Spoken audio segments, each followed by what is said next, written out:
Fala aí, meus amigos do canal, aqui com vocês, João Carlos Espíndola. E a pergunta é, pessoal, vocês sabem o que cai em raciocínio lógico e como interpretar o edital de raciocínio lógico? Vocês sabem como faz isso?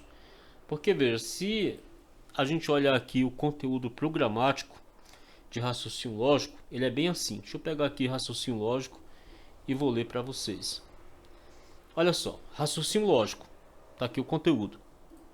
Visa avaliar a habilidade do candidato em entender, deixa eu pegar aqui, em entender a estrutura lógica das relações arbitrárias entre pessoas, lugares, coisas e eventos fictícios. Deduzir novas informações das relações fornecidas e avaliar as condições usadas para estabelecer a estrutura daquelas relações. Visa também avaliar se o candidato identifica as regularidades de uma sequência numérica ou figural, de modo a indicar qual é o elemento de uma dada posição. As questões desta prova também poderão tratar das seguintes áreas: estruturas lógicas, lógica de argumentação, diagramas lógicos e sequências. Mas e aí?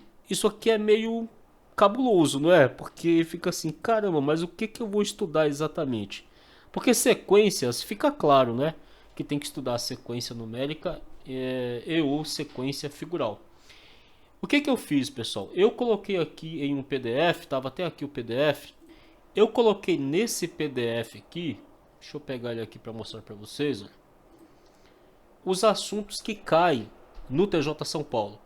Isso aqui, pessoal, é certeza que já caiu na prova do TJ São Paulo. Esse assunto que está aqui embaixo, ó, o sétimo item, é o chamado princípio da casa dos pombos.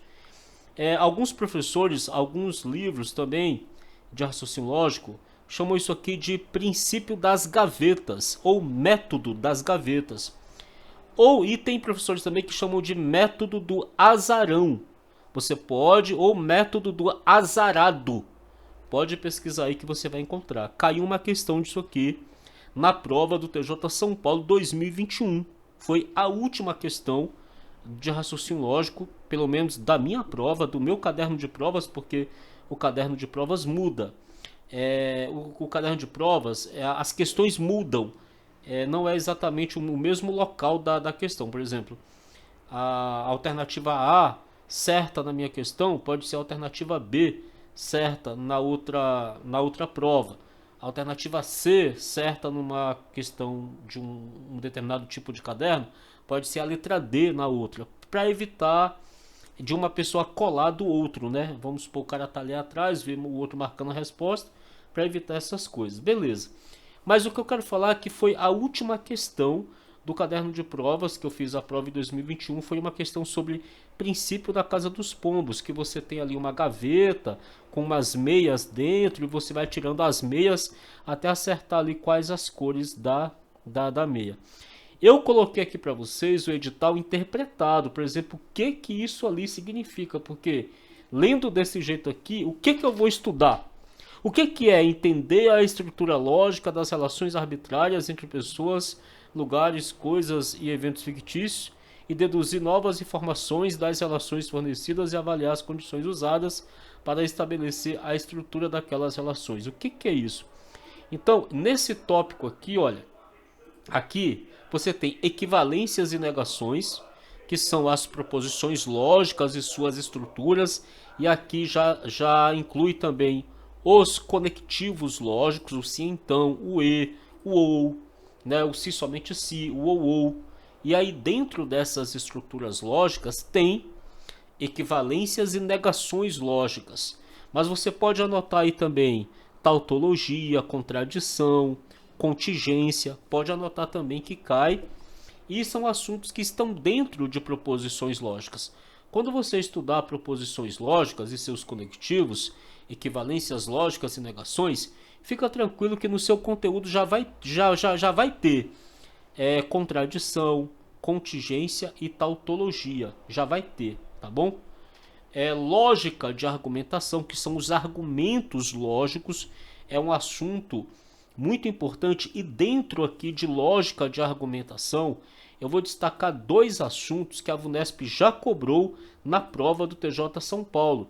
São os chamados argumentos destrutivos e construtivos e o silogismo. A VUNESP já cobrou, tá? Ela não diz que aquilo é um silogismo, ela não diz que se trata de um argumento destrutivo ou construtivo, mas eu peço para você procurar aí, pesquisa sobre isso, por favor.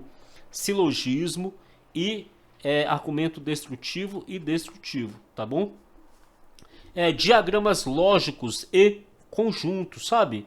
Os diagramas lógicos que você tem assim, você tem aqui assim, olha, assim mesmo, não é?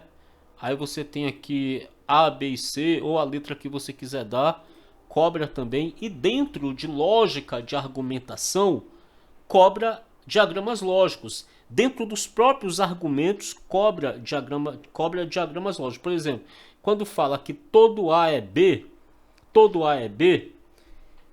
que é isso aqui é até uma proposição categórica, e aí tem muitos casos em que a lógica de argumentação se mistura com proposições categóricas e com diagramas lógicos.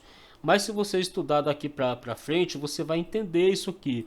Quando fala que todo A é B, é porque que todo A está dentro do B. O B é o Bzão. E isso aqui se mistura com argumentação, com lógica de argumentação, e se mistura com diagramas lógicos, tá? Essas proposições categóricas, e se mistura com conjuntos, porque a VUNESP também cobra conjuntos numéricos, tá? Ela te dá um conjunto assim, aí ela fala que o conjunto A tem não sei quantos elementos, o conjunto B e o conjunto A tem 30 elementos, que o conjunto C tem 50 elementos. Aí ela te pergunta lá o total, por exemplo, ou o valor da interseção. Isso é conjunto, mas está dentro de conjuntos numéricos. É uma parte de conjuntos que envolve mais matemática do que raciocínio lógico, entende? Caiu uma questão assim na última prova do TJ São Paulo, da Grande São Paulo. Caiu uma questão assim. Então essa parte de conjuntos é mais matemática do que raciocínio lógico. E caiu uma questão assim também na prova da capital, da Grande São Paulo, tá? Que é uma parte de conjuntos, mas que envolve mais conjuntos numéricos do que raciocínio lógico. Então fica ligado nessa parte da matemática que trata de conjuntos, porque isso cai dentro de raciocínio lógico, beleza? Então fica ligado. Quando você for estudar conjuntos, não estuda só a parte lógica dos diagramas lógicos, do diagrama de Venn. Estuda aqueles conjuntos numéricos para entender como que você aprende a interseção, a união, tá bom? Estuda isso, porque cai desse jeito. Sequências não tem mesmo o que falar, realmente cai sequências, tá? De figuras e de números, ou, né, de um e de outro também. E verdades e mentiras, sabe? Quando fala assim que uma mãe tem 4 filhos e ela desconfia que um deles furtou o seu dinheiro. Aí o Pedro falou que foi a Maria falou que não foi ela, o José disse que foi o João, o Francisco disse que foi o Pedro. Um deles está mentindo, quem é que está mentindo, quem foi que furtou o dinheiro? Isso aqui está dentro de verdades e mentiras. Cai no TJ São Paulo? Cai. Com menos regularidade essa parte de verdades e mentiras, mas cai, a VUNESP cobra. Associação lógica, pessoal, a VUNESP cobra muito, tá? Nas últimas 2 provas aí teve questão de associação lógica.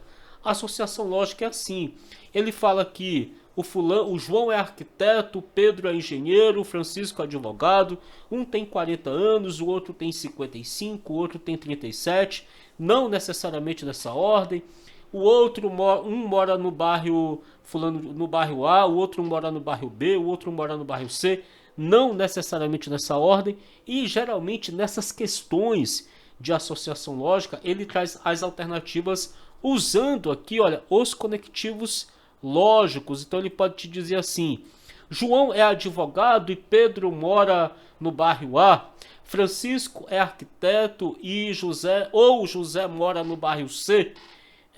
Antônio é engenheiro e somente se Pedro for advogado. Ele usa os conectivos lógicos nas alternativas. Então fica ligado nisso aí.